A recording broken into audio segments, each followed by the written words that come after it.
Welcome back to the worst channel on YouTube. So just going to walk through what I like to call my hillbilly sprinkler system.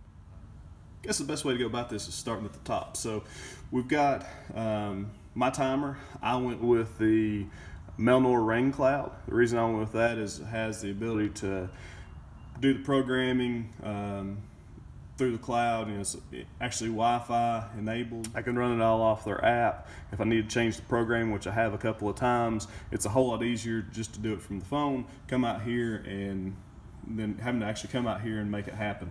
One thing I do like about it is if you need to come out and turn on the water, all you gotta do is just come out, hit the button, it'll turn on the valve, let the water run for an hour. It's set to shut it off an hour if you were to forget it or something.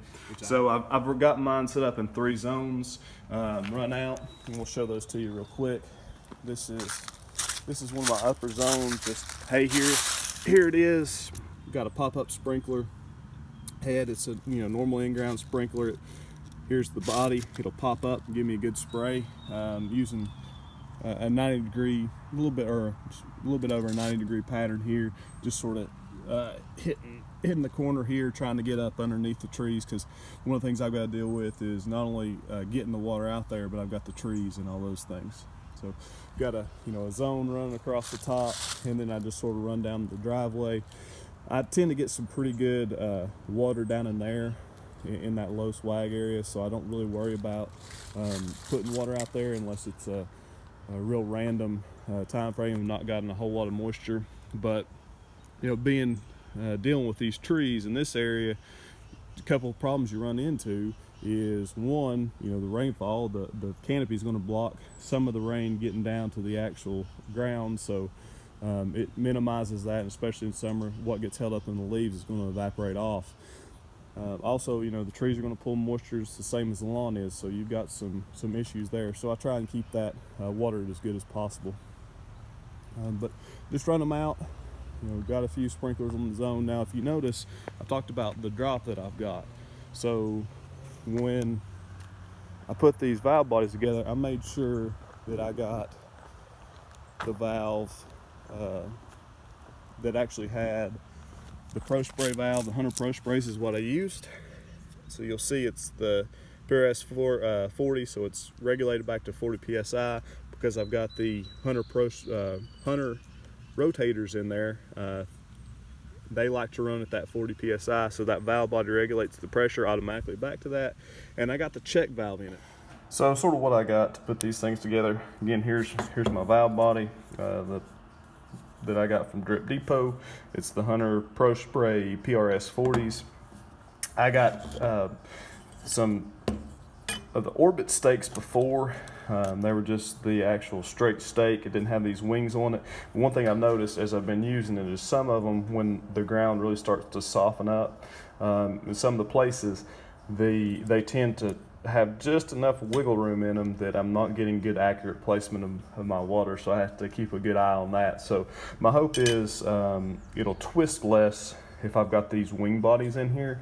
They're significantly more expensive. I think it was a couple dollars for the straight stakes, Orbits, but to get these Aqualines with the wings went up to about $10, but it seems to be a pretty beefy sprinkler stake for what it is.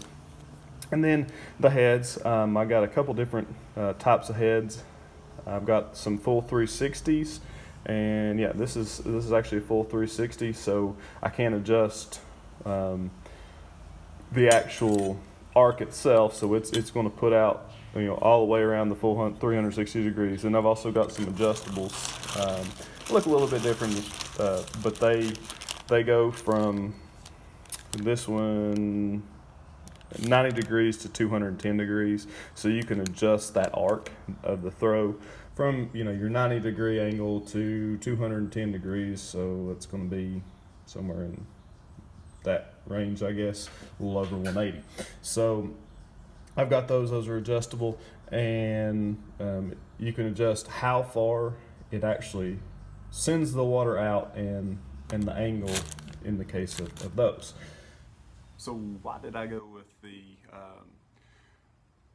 actual in-ground system versus just the big box, one for ease, but two, as you move things around, looking at those regulated bodies, one of the advantages of them is they have a fixed PSI.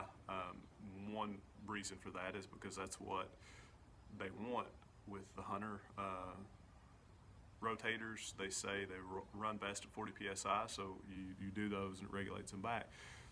But again, looking at my yard, how I have those changes in elevation. So from the front side of the yard, or the top side of the yard, you sit there and you look at about a 10, 15, maybe even 20-foot difference in elevation.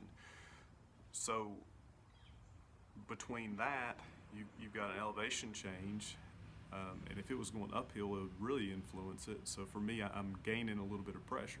So one thing to think about with elevation change is you have a pressure change. Easy math, you do half a pound or half a PSI for every foot that you go vertical. So if you move up 20 feet, you're going to lose 10 PSI. The actual math is 0.434, so if there's some sticklers out there, some people who are big on the math, there you go, 0.434 PSI per foot is what you're going to lose or gain if you're going down. One of the things I'm losing too is I'm losing PSI based on how far I'm going. So I went with really beefy hoses for my long runs. I went with a 3/4 inch hose to minimize how much pressure loss I had there, and just for cost savings, I then dropped down to the 5/8 hose between, because I'm only running 2 zones. So max you're looking at is about 18 to 20 feet between the two to get some overlap. Really, the recommendation is going to be that you get almost complete overlap between the two heads, so head-to-head coverage. I stretched it out a little bit.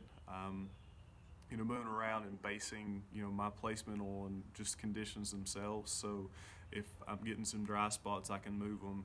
They're not fixed in the ground, so I can adjust as I need it. Thinking about the pressure change is going to dictate how you do it. So looking on mine, the other thing with those spray bodies is I get a check valve. So with those really long runs, those check valves can hold back just a little bit of pressure. I think they're designed to hold back about 7 pounds of pressure, so 14 feet, give or take, that of elevation change, they can hold the pressure back. So it's going to hold a little bit of water in the hose for me, so I'm not having to refill that hose. So when I'm figuring out my timing, it's going to stay pretty consistent. I'm not going to have to refill a hose. There's going to be residual water.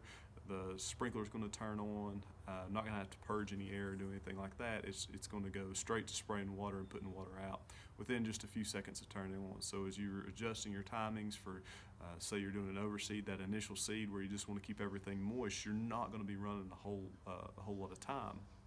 So if you move those sprinklers around, if it was an elevation change like I'm dealing with, and I base my time to say that I want to run it 3 minutes just to keep that seed moist, I'm running it 3 minutes every 3-4 hours.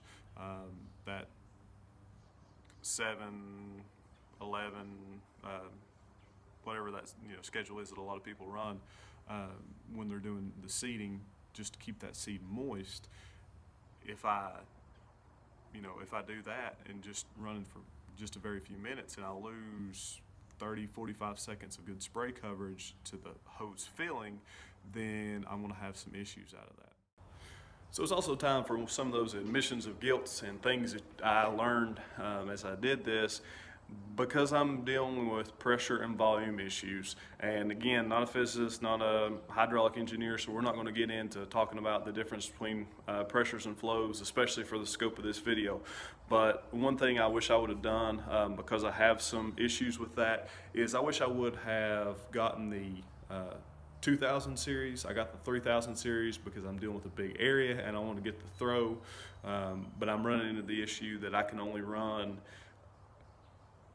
2 sprinklers per zone, and I think I may have been able to pull off, without jacking my pressures up too much, been able to deal with 3 sprinklers on the zone if I would have gone with the 2000s, and probably gotten a little bit better coverage per zone time running. So It's something I'll need to experiment with and maybe get some results back on that later. We'll see.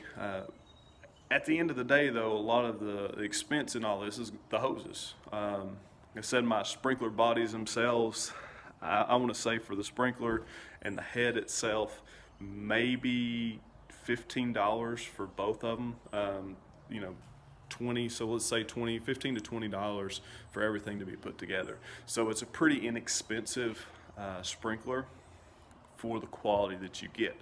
So, but the hoses, you start looking at a good quality hose, you're looking at essentially a dollar a foot. I think it's a pretty good round to look at. So you get into some expense there. One thing you can do to get more bang for your buck, especially in a smaller yard, would be to get some of the bigger, the 3/4 inch hoses and the longer lengths, because couplings are expensive at the manufacturer side.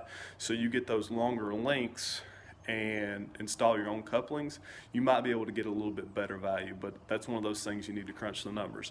For me, because I actually need those long lengths to get to where I'm going, I just go ahead and lay out full length, and I've gone ahead and gone to a cheaper hose between my actual sprinkler heads for the time being. But that may change in the future, but just showing you what I've got now.